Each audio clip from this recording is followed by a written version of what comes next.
Hey there, this is Ryan Clark Health, and today we're going to be talking about the mindset behind healthy eating. So, I'm going to talk a bit about where I came from so that you can know that if you're struggling right now, I've been there and I can help you. I was like a lot of you, I knew which foods were unhealthy.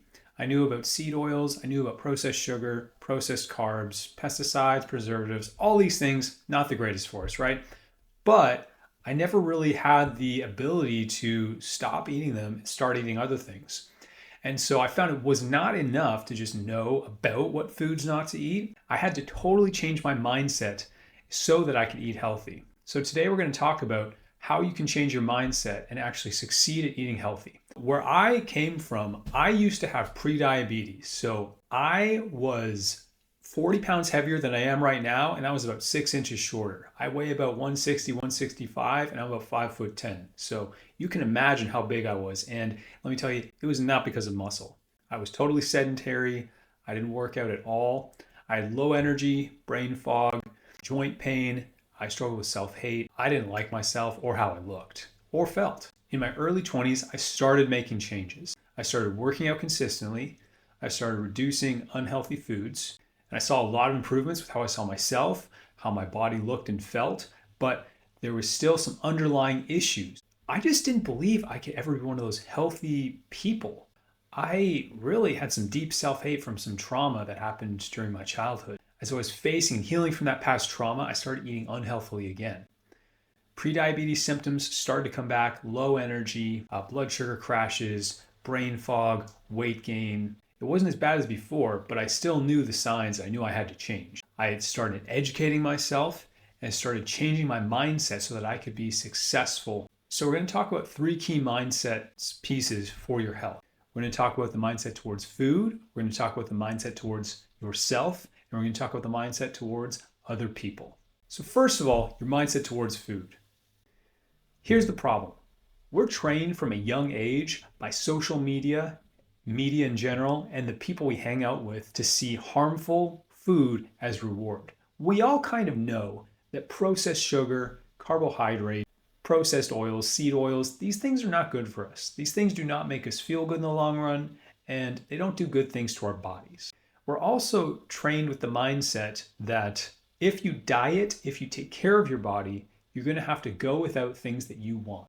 Something you may not know is that these processed foods are actually engineered to be addictive, to rewire your brain to crave them, even though that's not how you were designed to be. So how do we overcome all this? What we can do is we can rewire our brains, change our mind.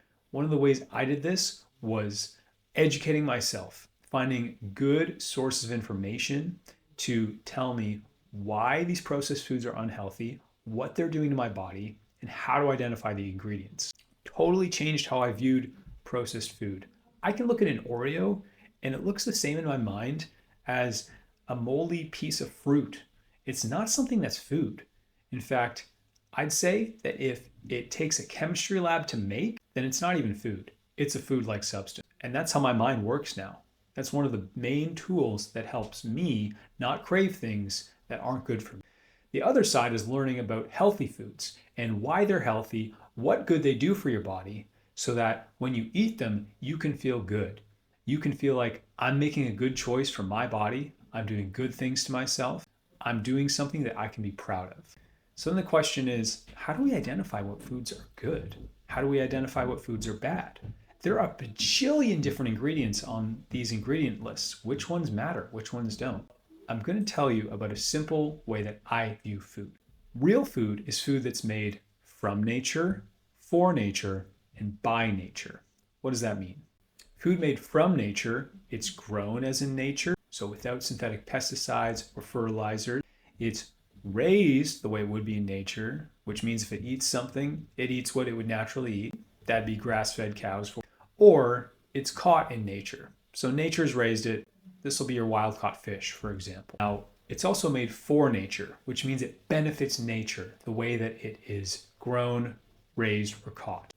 It's done regeneratively in some cases so that the soil benefits from the crops that are being grown, not being sprayed with the synthetic pesticides and fertilizers. Something else that is for nature is, again, cows eating grass.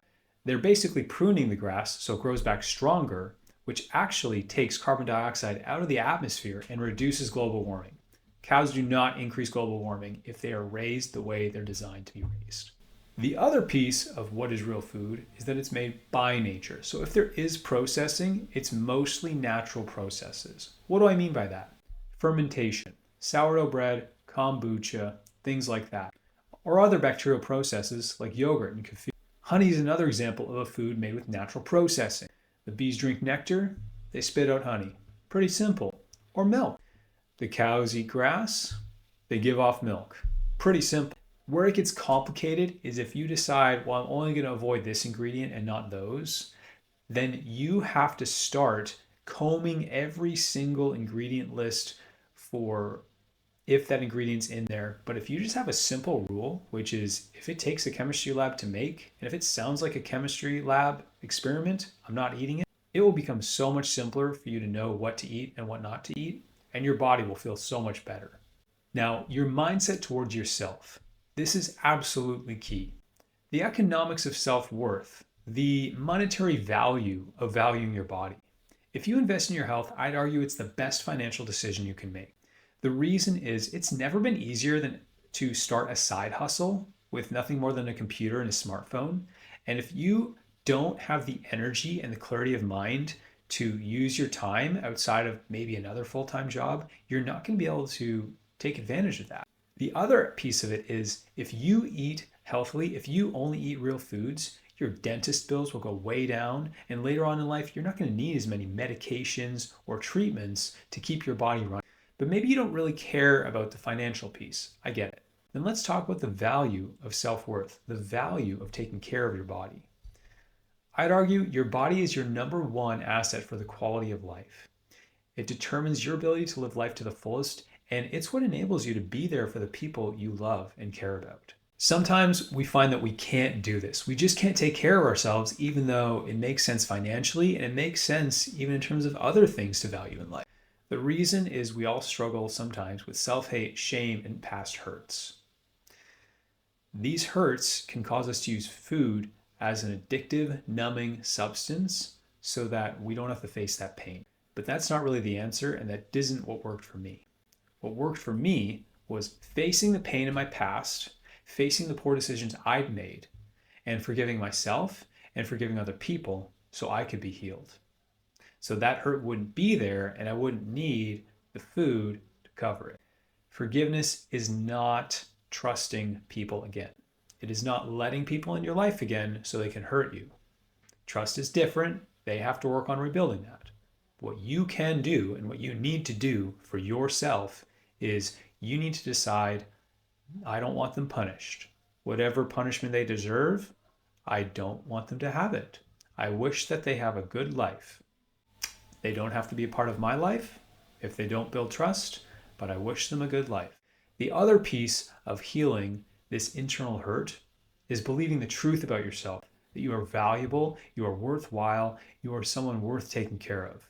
Finally, the last bit that was super important to changing my mind so I could succeed in my healthy eating journey was my mindset towards other people. So you got to realize that when you start making positive changes that are difficult, that produce real benefits in your life, unfortunately, some other people might get insecure and they might actually criticize you to protect themselves because they know that they're going to have a really hard time doing what you're doing, and that feels uncomfortable. That makes them feel like they're not good enough. So they got to make it seem like what you're doing doesn't matter. Everyone will die anyway. There's chemicals in all the food. They might bring up their own diet advice that isn't accurate and won't produce results. So the solution to that is not the F the haters mindset whatsoever. Do not judge back. You need to have compassion on them. And what you need to do is not act superior at all. If you struggle with insecurity, you may also struggle with feeling superior to people who are not eating healthy, even if they're treating you kindly. That is not going to work. That is going to lead to your diet ultimately failing because you're trying to get security from these choices you make. So what happens if you hit a setback, you make a poor food choice? Your self-worth is going to go down, and then you're going to make another poor food choice, and then your self-worth is going to go down, and it's just going to be a vicious cycle. Do not base your security on your choices relative to someone else. Base it on the fact that you are worth taking care of and that you matter. The other thing you need to realize is that everyone's on a journey. Not everyone's next step in life is to improve what they're eating. They might be working on something else altogether. They might be going through a really hard time just trying to get through that.